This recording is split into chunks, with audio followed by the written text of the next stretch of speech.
Australia was once widely described as a Christian nation, not officially or legally, but culturally and demographically. Churches stood prominently at the physical center of towns across the continent. Biblical values explicitly shaped schools, influenced laws, and guided public life in visible ways. But today, dramatically fewer Australians regularly attend church services. Fewer identify as Christian on census forms, and faith feels quieter, more private, less publicly visible than it ever has before. So we're asking a simple but genuinely serious question. Is this actually the end of Christian Australia as we've known it? Or is it the beginning of something fundamentally different, a profound transformation demanding our scholarly and spiritual attention? For generations stretching from British colonization through most of the 20th century, Christianity played an incredibly visible and central role in Australian national identity. From colonial times when churches were among the first institutions established, through the post-World War II era when church attendance peaked, Christian faith was deeply woven into everyday Australian culture. Going to church was what Australians did. Christian holidays shaped the calendar.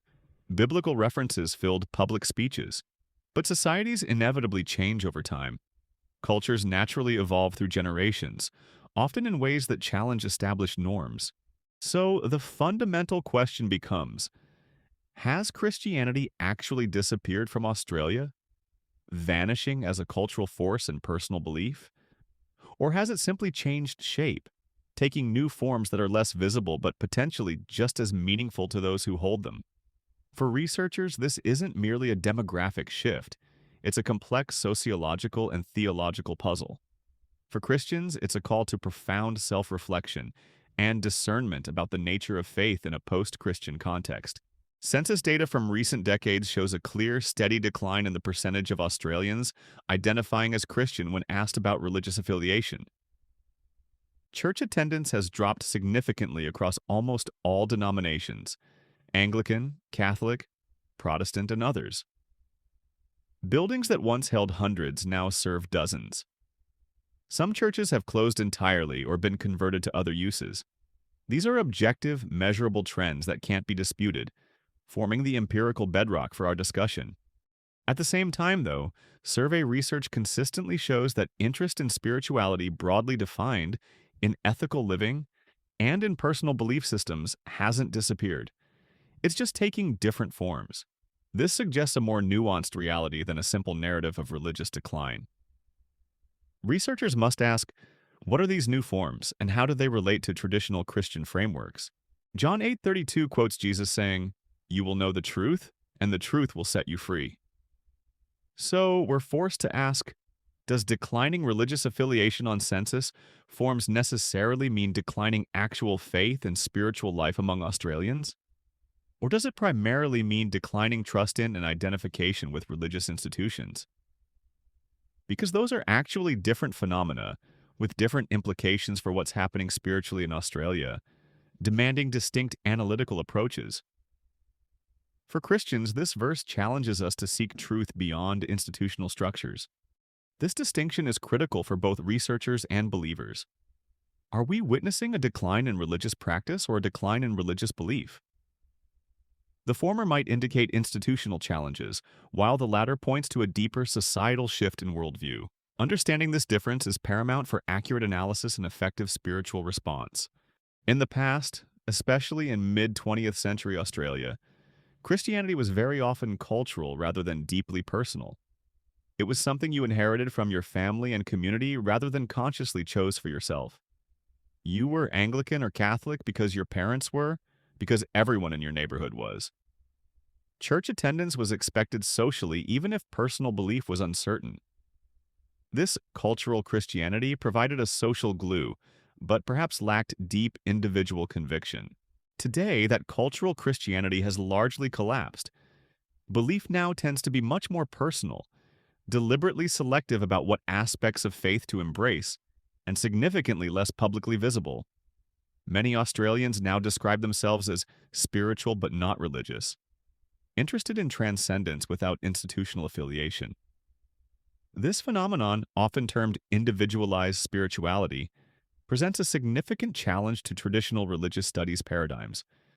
Matthew 15:8 quotes Jesus criticizing people who honor me with their lips, but their hearts are far from me, suggesting that external religious practice without genuine internal faith is hollow. So we have to ask honestly, is faith in Australia becoming more authentic because people only identify as Christian when they genuinely believe rather than out of social pressure? Or is it becoming more fragmented with everyone creating personalized spiritualities that lack depth and community?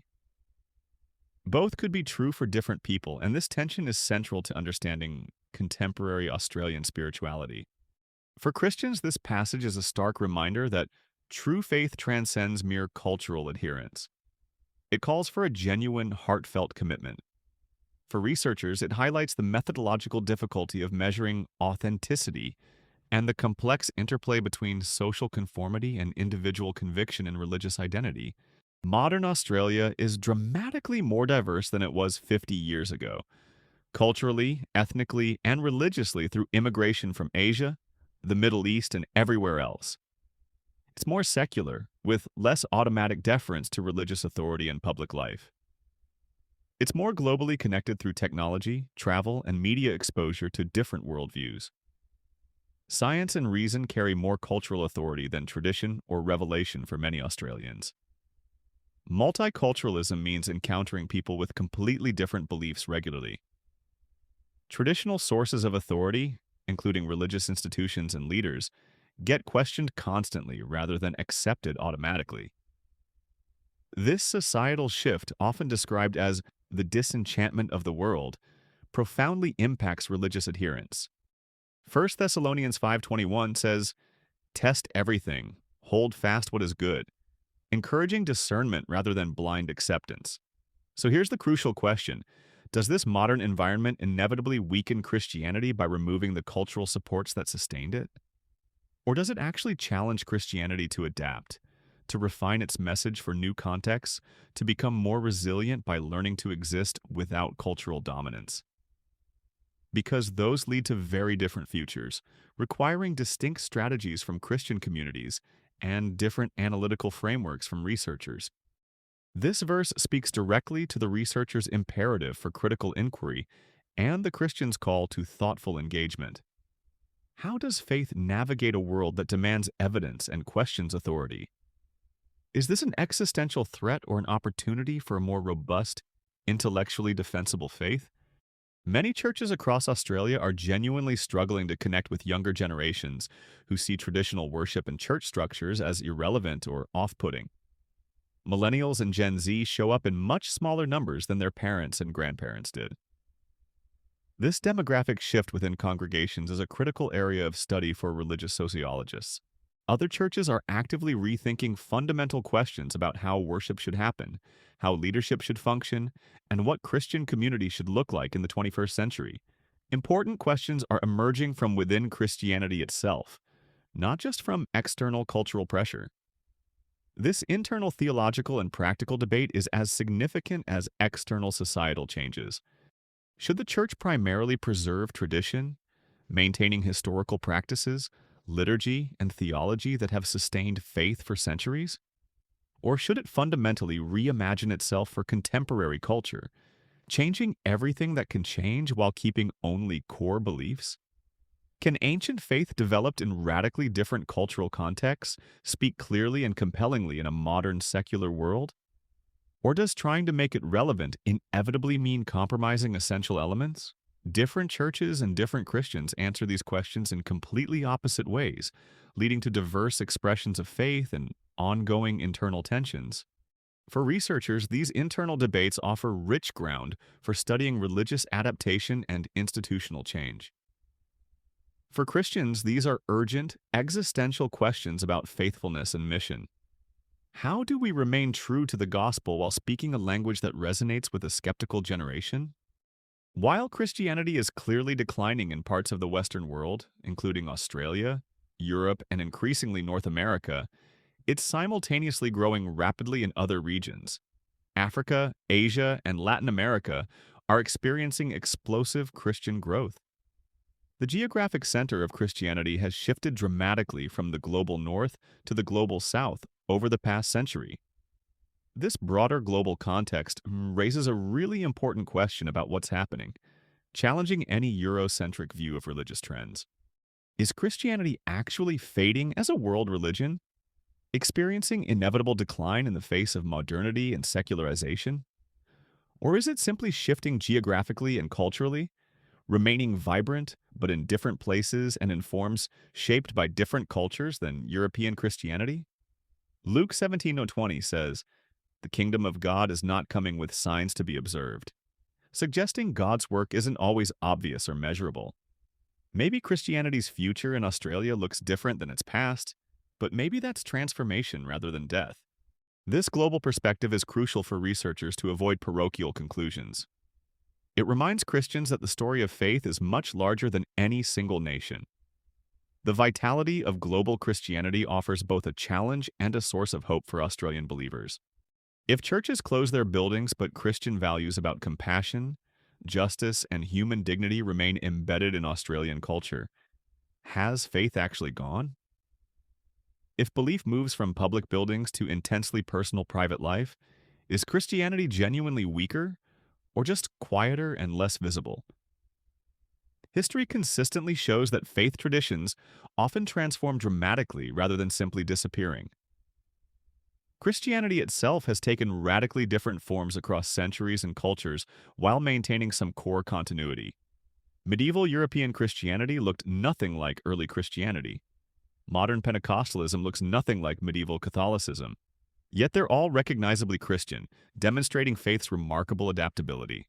So we're forced to ask, is Australia genuinely witnessing an ending, the final chapter of Christianity's role in Australian life?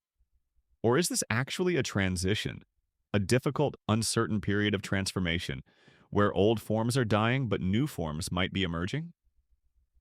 Because those feel very different when you're living through them, but history might record them as the same thing. This distinction between ending and transforming is central to both theological reflection and sociological analysis. For Christians, this perspective offers a framework for hope amidst uncertainty.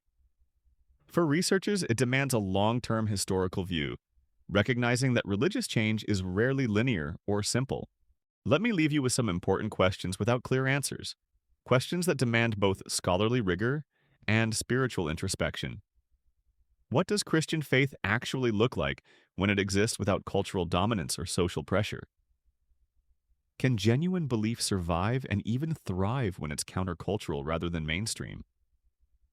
How do we measure the presence of faith when its expressions are increasingly diverse and individualized? And here's maybe the most fundamental question: who really gets to define whether Christianity has ended in Australia? Is it institutions counting members and attendance? Is it statistics showing declining identification? Or is it ultimately individual conscience?